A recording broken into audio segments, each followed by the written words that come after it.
let's review the passive. We use the passive when we're more interested in the object than the agent.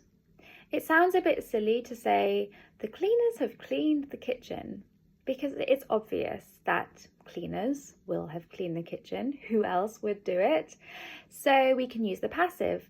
We can say the kitchen has been cleaned.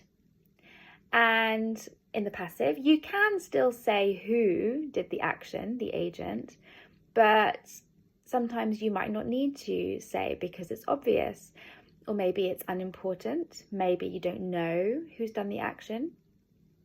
We often find the passive in formal contexts, in the news, in academic writing, and there are different forms for each tense.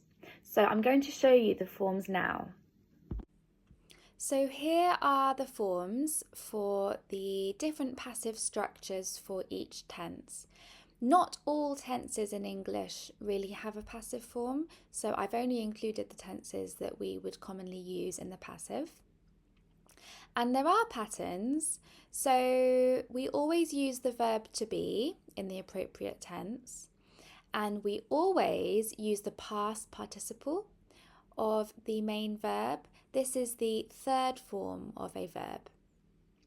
So this is the present simple passive. We use am, is, or are, depending on the subject, and the past participle. For example, the kitchen is cleaned.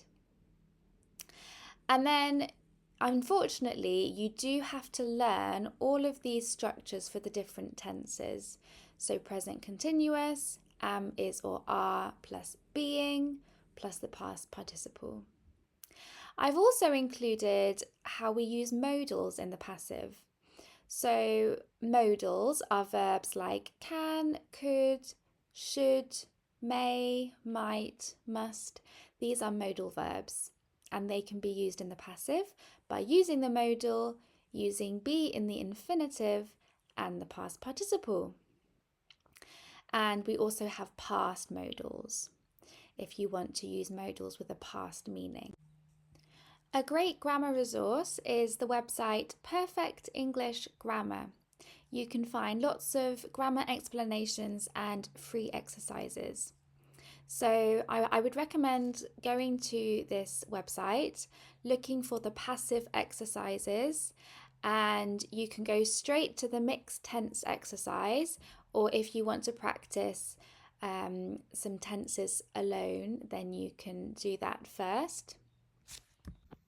And I would also recommend having a look at some news articles in English and highlighting, noticing where the passive is used, thinking about why they have used the passive.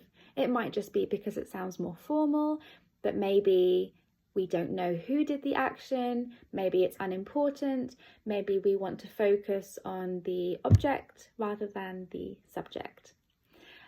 So hopefully this will help.